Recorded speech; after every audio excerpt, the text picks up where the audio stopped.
శ్రీరామచంద్ర పరబ్రహ్మణే నమః. శ్రీమద్ రామాయణము 3వ భాగమునకు స్వాగతం. గత భాగములలో ఆ యొక్క రామాయణము అవతరించినటువంటి విధానము, రామాయణము యొక్క కథా సంగ్రహము ఇత్యాది విషయమును తెలుసుకుందాము. ఈ భాగంలో బాలకాండ యొక్క కథా సంగ్రహమును తెలుసుకునేటువంటి ప్రయత్నం చేద్దాము. శ్రీరామ అనుగ్రహముతో శ్రీరాముడు ఎంతవరకు అనుగ్రహిస్తే అంతవరకు కూడా. పూర్వం అయోధ్య అనేటువంటి ఒక గొప్ప నగరం ఉండేది. ఆ యొక్క అయోధ్యను దశరథ మహారాజు అనేటువంటి మహారాజు గారు పాలిస్తూ ఉన్నారు. ఆ అయోధ్య నగరానికి అధిపతి అయినటువంటి దశరథ మహారాజు గారు తనకు ఎంతకాలమునకు సంతానము కలగకుండా ఉండడం వలన పరితపిస్తూ పాప పరిహారార్థం కోసం అతడు అశ్వమేధ యాగము అనేటువంటి ఒక గొప్ప యాగము చేయడం కోసం సంకల్పము తీసుకున్నాడు. తన యొక్క సంకల్పమును వశిష్ఠాది మహర్షులకు ఈ విధంగా తెలుపుతూ ఉన్నాడట. మమ లాలప్యమానస్య పుత్రార్థం నాస్తి వై సుఖం తదర్థం హయమేదేన యక్ష్యామీతి మతిర్మమ.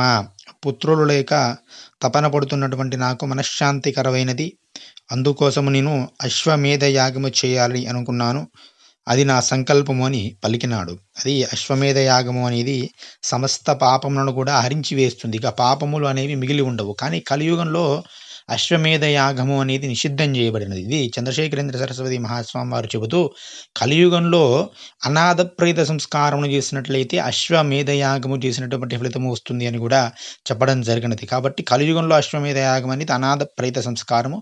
ఆనాడు దశరథ మహారాజు గారు ఆ పాప పరిహారార్థము కోసము ఆ యొక్క సంకల్పము తీసుకోవడం జరిగినది, అశ్వమేధ యాగమును చేయడం జరిగినది. చేస్తే అప్పుడు వశిష్ఠాది మహర్షులు కూడా సూచన చేసినారు. ఋష్యశృంగ మహాముని అనేటువంటి ఒక గొప్ప మహాముని ఉన్నాడు. ఆయన పర్యవేక్షణలో ఈ యొక్క మహాయాగం నిర్వహిస్తే మరింత గొప్ప ఫలితము వస్తుందైతే అని చెబితే ఆ విధంగానే అన్నాడు. అనంతరము ఆయన యొక్క అనుజ్ఞ మేరకు సంతాన ప్రాప్తికై పుత్రకామేష్టి అనేటువంటి క్రతువును కూడా ఆచరించినాడు దశరథ మహారాజు గారు. ఆ యొక్క యజ్ఞ పురుషుడి యొక్క అనుగ్రహముతో ఆ యొక్క అనుగ్రహించినటువంటి పాయసమును తన భార్యలు అయినటువంటి కౌసల్యాదేవి, సుమిత్రాదేవి, కైకేయి అనేటువంటి ముగ్గురు భార్యలకు కూడా పంచడం జరిగినది. ఆ పాయస ప్రభావమున ఆ ముగ్గురు కూడా గర్భవతులైనారు. భవిష్యద్ద్రష్ట అయినటువంటి వశిష్ఠ మహర్షి వారికి 4 కుమారులు పుట్టినారు. ఆ ముగ్గురు భార్యలకు కూడా 4 కుమారులు పుట్టినారు. ఆ 4 బాలకులకు కూడా నామకరణమును వశిష్ఠ మహర్షి గారు చేయడం జరిగినది. తన సద్గుణములచే అందరినీ ఆనందింపచేయువాడగావున కౌసల్యా కుమారుని పేరు రాముడు అని పేరు పెట్టినాడు. మున్ముందు రాజ్యభారమును వహించేటువంటి వాడగటం వలన కైకేయి పుత్రునకు భరతుడు అనేటువంటి పేరు పెట్టినాడు. సుమిత్రకు కలిగినటువంటి 2 కుమారులలో సర్వశుభ లక్షణ సంపన్నుడైనటువంటి ఒక ఆయనకు లక్ష్మణుడు అని, శత్రువులను హతము అనర్చుటలో ఘటికుడైనటువంటి 2వ కుమారునికి శత్రుఘ్నుడు అని నామకరణములు గావించినాడు. ఆ 4 కుమారులు కూడా వశిష్ఠ మహర్షి వద్ద వేదాంగములను సకల శాస్త్రములను అభ్యసించినారు. దశరథ మహారాజు కూడా ఆయన 3 పత్నులతో కలిసి ఆ చిన్నారుల యొక్క గుణగణములకు ఎంతయో మురిసిపోతూ ఉన్నారు.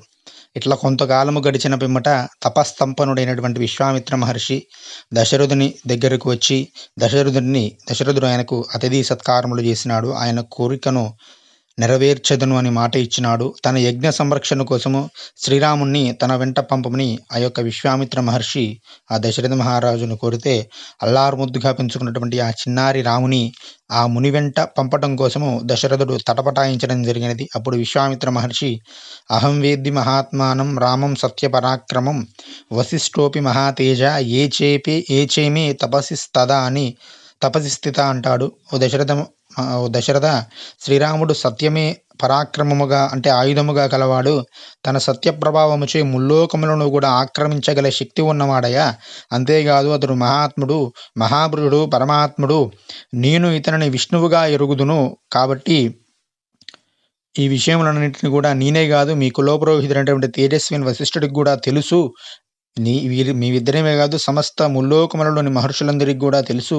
కాబట్టి నువ్వు నా వెంట పంపించమని అడిగితే అప్పుడు వశిష్ఠుడు కూడా దశరథ మహారాజుకి సూచన చేయగా దశరథుడు రామలక్ష్మణులు ఇద్దరిని కూడా విశ్వామిత్ర మహర్షి వెంట పంపడం జరుగుతుంది. 16 సంవత్సరములు కూడా నిండినటువంటి ఆ చిన్నారులకు ఆకలి దప్పులు మొదలగు బాధలు లేకుండా ఉండడం కోసం విశ్వామిత్రుడు బల అతిబల అనేటువంటి విద్యలను నేర్పుతాడు. మున్ముందు శ్రీరాముడు చేయవలసినటువంటి రాక్షస సంహారను దృష్టిలో ఉంచుకొని విశ్వామిత్రుడు వారికి వివిధములైన అనేకమైనటువంటి అస్త్రశస్త్రములను ప్రయోగ ఉపసంహార పూర్వకముగా అందిస్తూ శ్రీరాముణ్ణి మేలుకొల్పుచు విశ్వామిత్రుడు కౌసల్య సుప్రజారామ అని ఈ ప్రయాణంలోనే సంబోధించడం జరిగినది. ఆ తర్వాత అదే కూడా సుప్రభాతంగా మనకు ఈ రోజు కూడా మనం పిలుచుకోవడం జరిగినది. ఆ విధముగా విశ్వామిత్రుని యొక్క విశ్వామిత్రుని ఎంత ఆ యొక్క శ్రీ రామలక్ష్మణుల యొక్క ప్రయాణముని సాగుతూ ఉన్నది. మార్గమధ్యమున శోనా నది వృత్తాంతమును తెలుపుతూ విశ్వామిత్రుడు కుశనాభుని కథను ప్రస్తావిస్తాడు. ఆ వనముల విహరిస్తూ ఉన్నటువంటి కుశనాభుని కుమార్తెలను వాయుదేవుడు తనను పెండ్లాడేమని కోరట, అప్పుడు వారు మేము తండ్రి చాటు బిడ్డలము, ఈ విషయమును అడగవలసినది వారిని అని చెప్పుట, ఇది భారతీయ సంస్కృతికి ఒక మచ్చు తునక అని చెప్పుట ఇత్యాది విషయములన్నీ కూడా చెబుతాడు. రామలక్ష్మణులు రాక్షసుల బాధను తొలగించగా విశ్వామిత్రుని యొక్క యజ్ఞము నిర్విఘ్నముగా ముగుస్తుంది. పిమ్మట వారు ధనుర్యాగమును తొలగించడం కోసము మిథులకు బయలుదేరుతారు. ఈ మార్గంలోనే అహల్య శాప వృత్తాంతము మరియు ఇత్యాది విషయములన్నీ కూడా ఉంటాయి. అవన్నీ కూడా రేపటి భాగంలో తెలుసుకుందాం. శ్రీమాత్రే నమః. స్వస్తి.